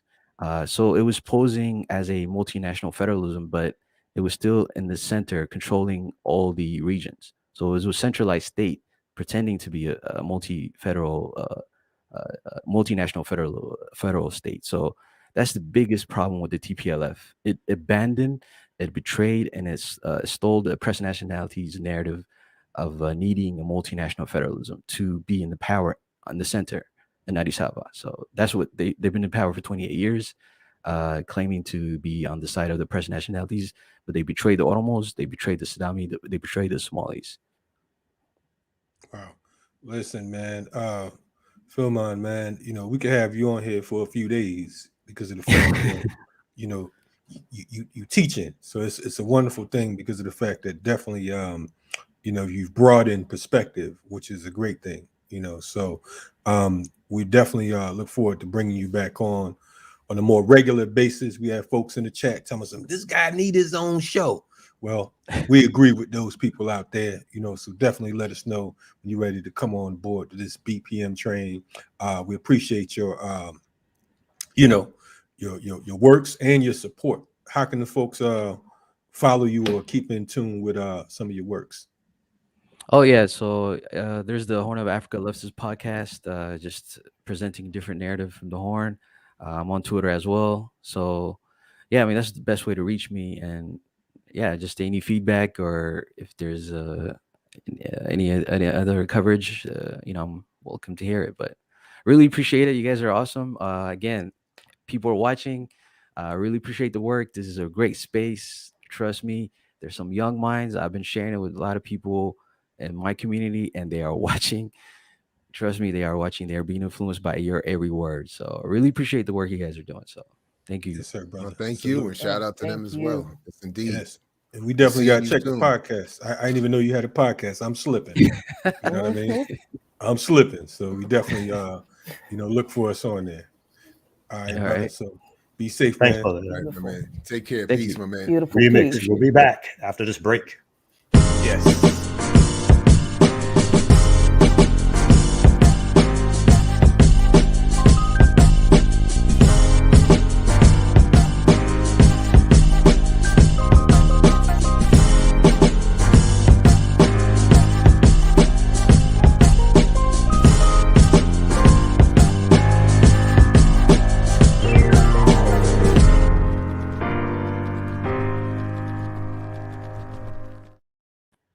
What's this dude's email?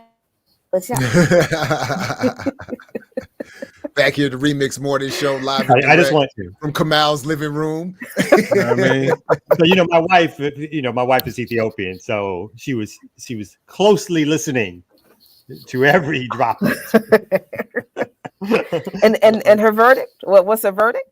Well, she likes the analysis, but she does she may have some difference with not thinking of Ethiopia as a nation state that needs to be defended, let's say, and that some of the ethnic rivalries, I think she would agree were sort of I think she would say were fostered for a sense of controlling parts of Ethiopia, as opposed to doing something to really create these ethnic nationalities that were going to be fair and just and so forth. And she thinks it may benefit Western interests more to have the nation state of Ethiopia split up than to find a way to keep it together, because Egypt obviously is opposed to some of the moves that Ethiopia is making. The West is now opposed.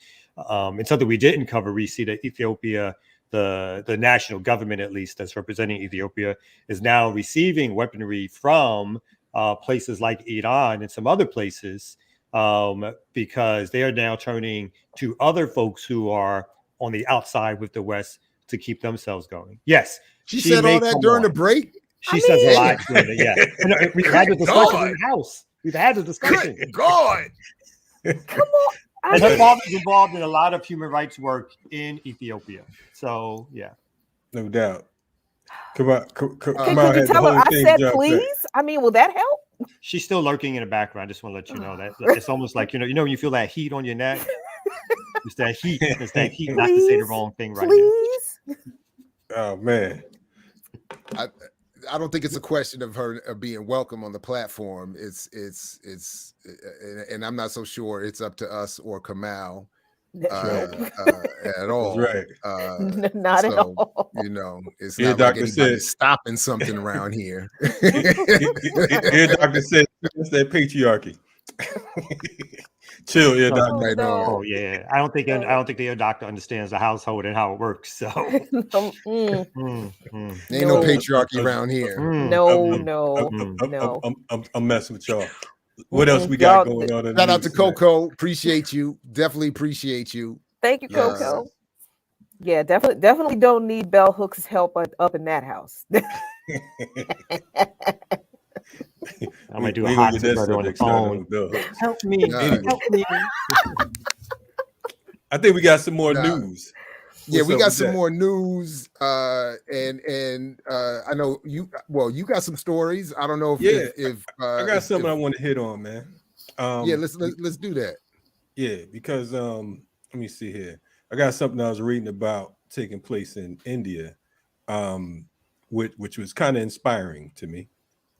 And I think it should be inspiring to us. Some folks won't like it, but hey man, such is life, right? Let me see if I got my game down pat right now. The Kalanji preamble is scary. You know how we do. Can everybody see the screen? My joint's lagging. It's coming. It's coming. It's a little lag. There we go. Okay, here we go. Yes. Monkeys killing dogs. What? Yes. And I know y'all like, what in the hell is going on? And why would this man be talking about monkeys killing dogs? So check it. Now, the reason why I wanted to introduce this particular story is because of the fact that this made national and international news, right? So recently they just captured two of these monkeys who have been going around killing dogs, and they've killed about 250 dogs. It's been a pack of monkeys, right? And it's been what has been called a revenge attack after the death of a baby monkey. So what took place? Yeah, I mean, it sounds crazy, right? But what took place was that these dogs had snatched up a baby monkey and killed the baby monkey. So what ended up happening was a group of monkeys got together, and every dog that they saw, they would climb them up to the top of buildings, top of trees, and just drop them. So there's actual pictures of it. Now you guys are laughing. Now my point in putting this. I'm with you on it. I'm with you. That's why I think it's funny. I'm right there. My point in this story is here. It is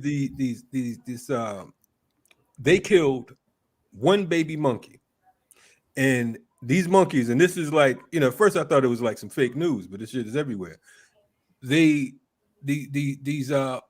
pack of monkeys, this group of monkeys just got together and just start straight dropping these dogs. Now, my point in this, these monkeys have more sense than Africans. Imagine if Africans, if every time they killed one of our babies in the streets, we responded. You understand what I'm saying? These monkeys are intelligent enough to say, look, you're not going to be fucking up our babies. We will destroy everything in your path. So there's actually been some men that have been hurt as well because of the fact that they see the monkeys go down. I mean, and the dogs, there's pictures of the dogs are trying to face off, but they, they're not as strong as the monkeys. The monkeys swoop them up and literally, beat them down, snatch them up, take them on top of these buildings or wherever. Some of the puppies they leave up high because of the fact that they knew the puppies couldn't fend for themselves.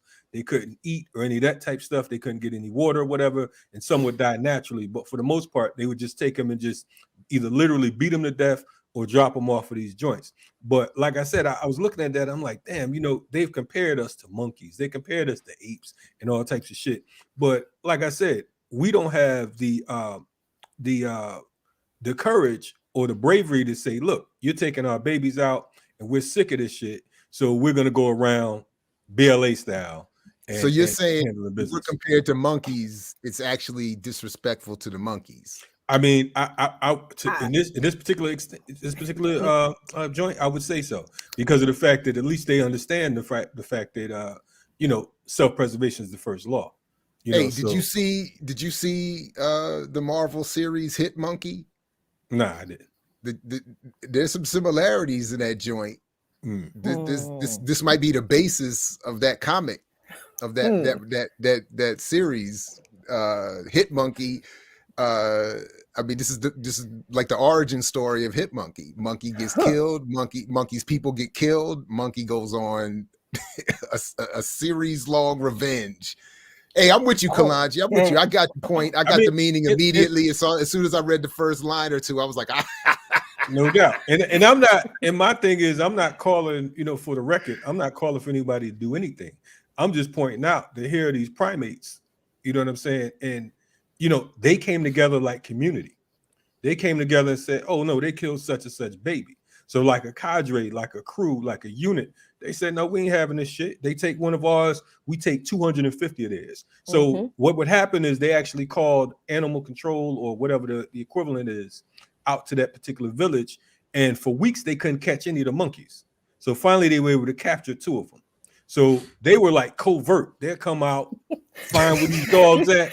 You know what I'm saying? Covert monkey guerrilla warfare. I mean, the literal guerrilla warfare. I guess they caught the 2 monkeys, and I guess the other 2 monkeys told on the rest of the monkeys, and they were Comprador class monkeys. The white monkeys. Those are the white monkeys. So you know how that goes. I mean, but I think Trevor Noah monkeys. This story is funny. It is funny. I don't care what anybody says. It's funny, and I have a dog, and I love animals, and I mean, yeah, it's funny. But yes, I absolutely get the point, the larger point when we're talking about one being in community in the first place. Right. where most animals do live in community. They do protect each other. And, I do see that among us, especially, among our children. I think this is a human problem. It's not something that's unique to Black people. We don't really protect our children much. We have this weird idea that, our kids are coddled and overprotected, and not really, not when sex trafficking still happens and child sexual abuse still happens, and we're still making jokes about female teachers raping male students and saying, "Oh, they just had sex with them." We do not protect our children as people in general. And I think it really bothers me when Black folks follow along the same way. So we have a hard time being in community with each other.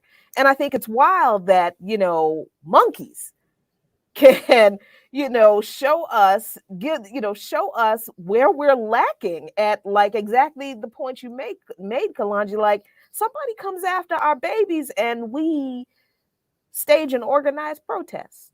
Yeah. Very angry with signs in the street. But see, that's the thing. That's the thing.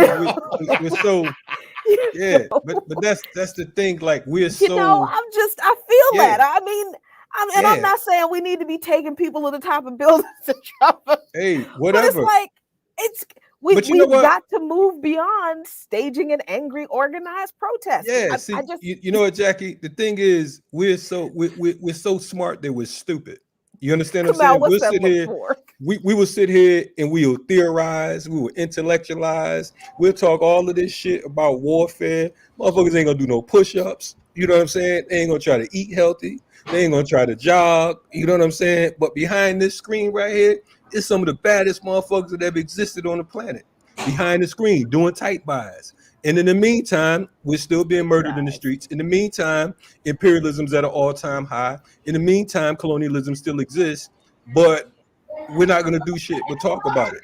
But so at the very least, I salute the fact that here it is, a quote-unquote less intelligent species, according to our intelligent asses, is able to say, look, we ain't having this, and this is the business. But, we'll talk about it. We'll rap about it in a song. You know what I'm saying? But at the end of the day, we ain't going to do shit but talk shit. So anyway, moving right along. No, but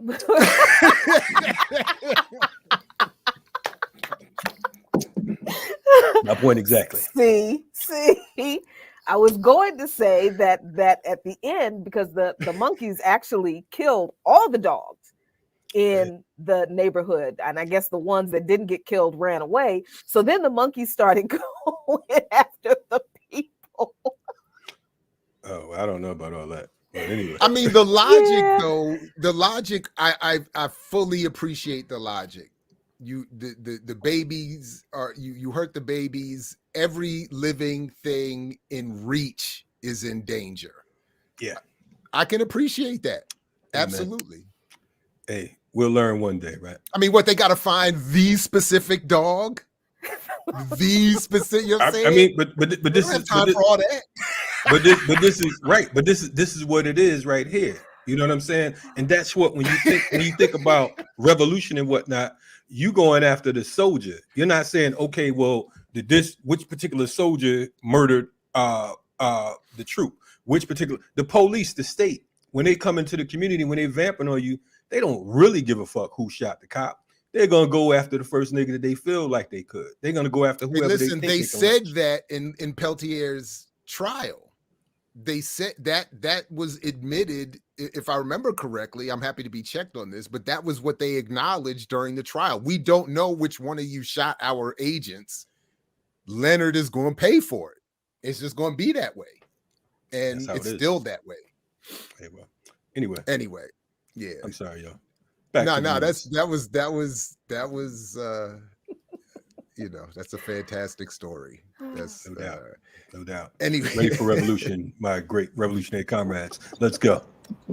Well, so what? Let me, if I can, then let me just sort of take us in, I think, the exact direction that Kalonji is, I think, justifiably raising concerns about. This was just sent to me the other day, given my recent concerns over the imposition of cryptocurrency, and we see here that one of the leading entities emerging from Black Lives Matter, the movement for Black Lives, is encouraging that people donate in cryptocurrency.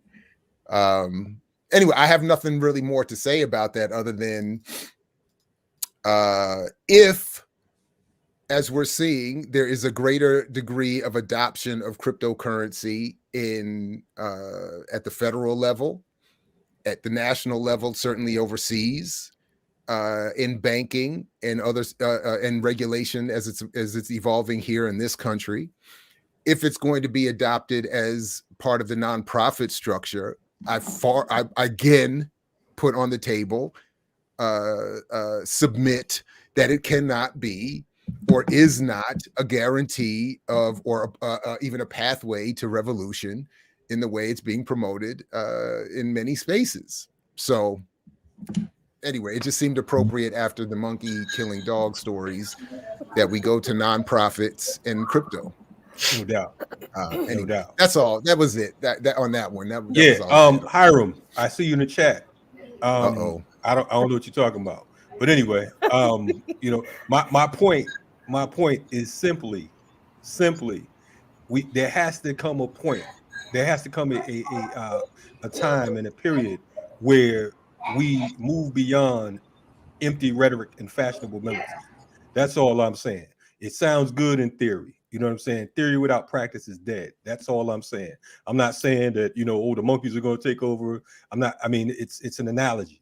You know what I'm saying? There has to come a time when folks are going to defend their community beyond us just sitting and intellectualizing what it is we're talking about. So, I mean, if you guys don't feel that, then hell, let's write our way into victory. And I'm cool with that. Let's go. Okay, yeah. Now that my joy is deflated, I'm going to work. Oh, damn. All right. I'm sorry. I'm still gonna laugh at the monkey and the. I mean, shit. I was laughing myself. I'm still gonna laugh at the monkey and the dog story. It's you know, it's dogs. it's you know, a cautionary tale for, you know, fucking with other people's kids. True How indeed. about that? Pretty much that. Just, you know, don't. Okay, all right. Let me get serious because I really do have to go to work. All right, well, we appreciate you, Jackie. And, thank you, Jackie. Thanks for joining us. We appreciate you, stepping in on your way to your day job. Your man Sean's not there? Where's Sean at? No, Sean's on vacation this week. So it's Am I guest hosting? No, you didn't. Nobody asked me. Nobody asked. I thought I was a natural with my voice. I thought I was. Oh, guess you gone, brother. So you just got bombed on the way the U.S. military continues to bomb on Hawaii and indigenous people over there. How about that? How was that? Good segue. Good segue. Okay. All right. We tried. If we could just a couple seconds of this video, some of the text sets it up on its own.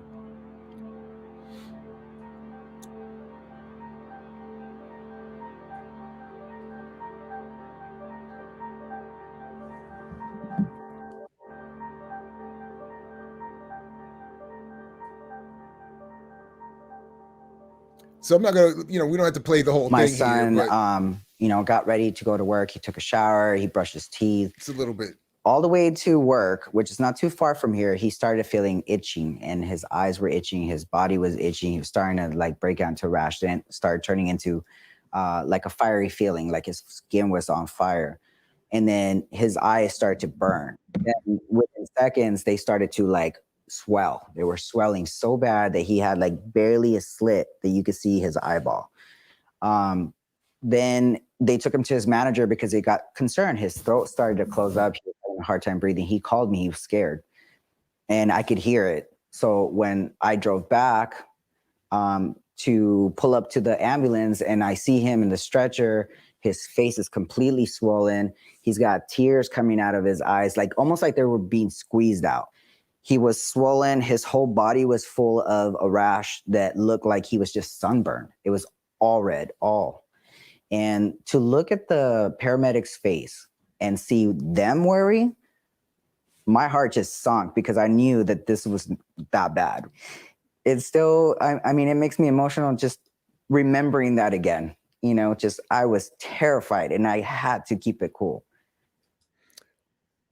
So anyway, that was just a little bit of this Empire Files report that just came out the other day that people can go check in full detail about what's going on. But it's just this incestuous relationship between private corporations, the U.S. military, with a complete disregard. I mean, all the years, and come on, I know, with the Malcolm X grassroots movement going back decades, there's been, with the fight over Vieques and the Navy down there, and all, it's like okay, you sort of win a little struggle in one part of the empire, and then they just focus elsewhere, and it's the same kind of pollution and anyway, it's crazy. So that's what it brought memories back of to me. I immediately was thinking about Vieques and that struggle around the Navy and the unexploded ammunitions, the things that they did that put different things in the air that obviously hurt people, and similarly with people having headaches and seizures and the rest of it. And then for the longest time, of course, the U.S. Navy or the U.S. government not taking any responsibility whatsoever for what took place. And it took a movement of people, particularly in Puerto Rico, to start demanding that the U.S. Navy gets out. Right. So that's the immediate thing it brought up. And something we don't talk enough about, I think it's not directly connected, but it's very similar, is still to this day that Guantanamo Bay in Cuba is a military base in the middle of a country that the U.S. is hostile to. It has been able to maintain, because of its military strength of imperialism, a military base, even though it blockades a country. And there was a recent New York Times article that talked about Guantanamo Bay as if it was a resort area for the military, and with no mention whatsoever of the fact that you're in the middle of a country that you are putting a blockade on, and how that shows again just the domination. And Hawaii, very similarly, was conquered by the United States, basically forced to become a state, and the population that is the native population struggles to survive as whites and even I think there's a big Japanese population which has immigrated to Hawaii. And so basically they don't own the land that they once did. Hey, before I went back years later as a sort of a real person, I did spend a week on Guantanamo's base when I was in the Navy, and it is much like that. You don't, there's no interaction with. You don't even realize. You could almost not realize you're in Cuba. You're insulated. It's just all the U.S. military. You have everything you need right there on the base, and it's crazy that we would be sitting right there.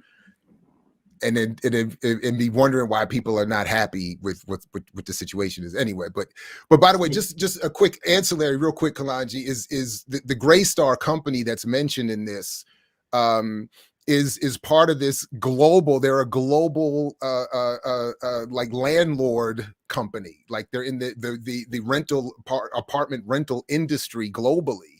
So it makes sense that they would have a relationship with the US's military imperial arm in preparing the world for their business and then doing what they're doing to these people. Anyway, my bad, Kalanji, go ahead, man. Oh no! I was just thinking about the number of bases on the planet now. You know what I'm saying? How it's increasing. We're looking at close to, if not 1,000. Wow. Military bases around the planet, and I'm just thinking about how amazing that is when you have when you have folks really making efforts to function when and wondering how weapons are being pushed into a lot of these different regions and how this whole arms thing is going down. So yeah. Hey, and didn't China just open up its first base outside of its own country in Djibouti? Wasn't that its first military base outside of its own country? I think it was, yeah. I don't know if Trevor Noah got to that in his commentary that we were playing earlier when he was talking about China's empire versus the US's. But anyway, my bad.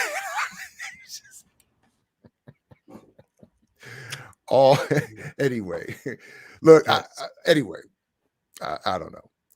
It's fascinating.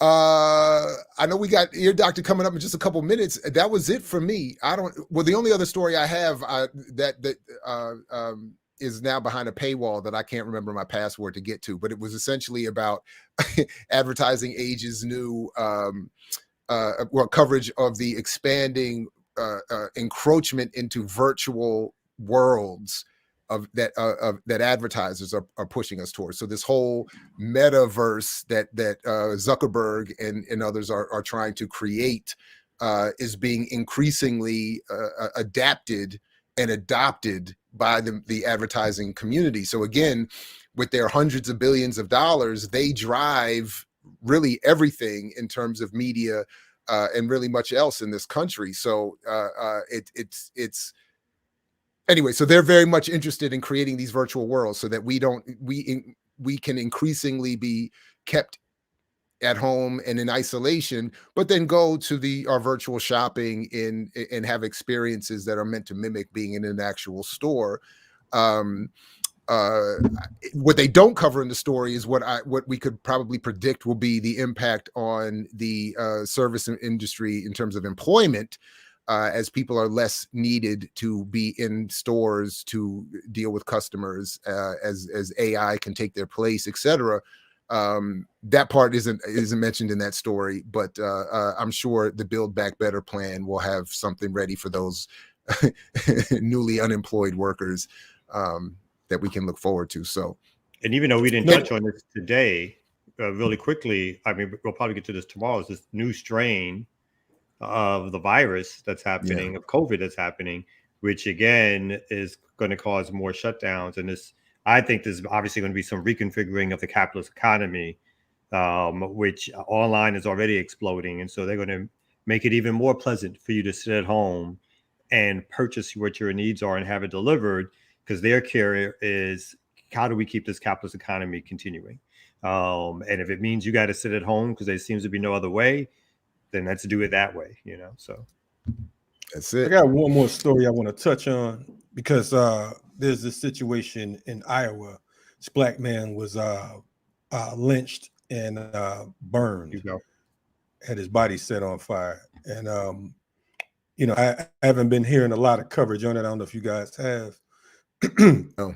But it says a lynching, Iowa man killed and burned, then burned black man out of jealousy related to girlfriends. So you got this cat, Stephen Vogel, who was just sentenced to life in prison for first-degree murder and abuse of a corpse in the death of 44-year-old Michael Williams, who was beaten, hanged, and set afire. So this 30-year-old Iowa white boy is supposed to spend the rest of his life for killing this man. He was convicted of first-degree murder and abuse of corpse after beating and hanging him and throwing his body in a ditch after setting it on fire days later. It said during the trial, witnesses testified that Vogel told at least 3 people that he killed Williams out of jealousy, referencing a love triangle involving his girlfriend. Vogel and Williams were known acquaintances who socialized in the same circles. Williams' body was discovered in rural Kellogg, Iowa on September 16, 2020, while authorities were investigating a fire coming from a ditch on the side of the road, according to police complaints. 3 others were charged with assisting Vogel after his murder. After the murder of Williams, Vogel's mother, Julia Cox, his mother's boyfriend, Roy Garner, and Vogel's friend, Cody Johnson. Through witness interviews, investigators learned that that Vogel clubbed Williams, whom he called Black Mike, and then strangled him to death. I just wanted to bring that story up because of the fact that here's a dude that according to other stories that I read, they were friends at one point, and he ended up smashing her in the head with a club, lynching him, burning his body, and throwing him in the ditch. Reminds me of James Byrd. Yeah, so it's kind of in a way his body, according to the mother of the victim and his relatives, they were talking about how, of course, the body reminded him of his mother said that her son's body paled in comparison to Emmett Till's.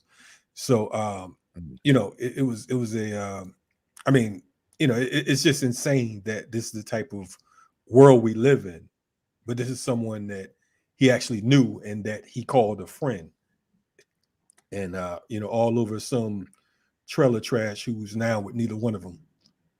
This is the outcome. So just wanted to bring that story up.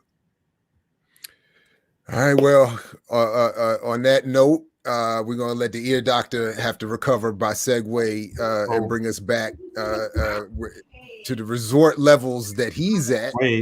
Yeah. My kids went to take a dive real quick. To the youth them back there. Blow. That's right. That's right. Get off. Where, hey, youth. I'm gonna play a little mix for y'all. I hope y'all like it. I want to take y'all to another place in time. I know it's a lot of things going on at this time. A lot of people are going through depression, this, that, and the third. So let's lift some spirits up. Let's do it like that. Why your face like that, Kamal? Y'all tomorrow, remix. Hey. Come and tell me that no right. Me say me funny time, pass it on the right. Me say them coming and them look and down again. Them say, hey, natty dreadlocks, where you come from?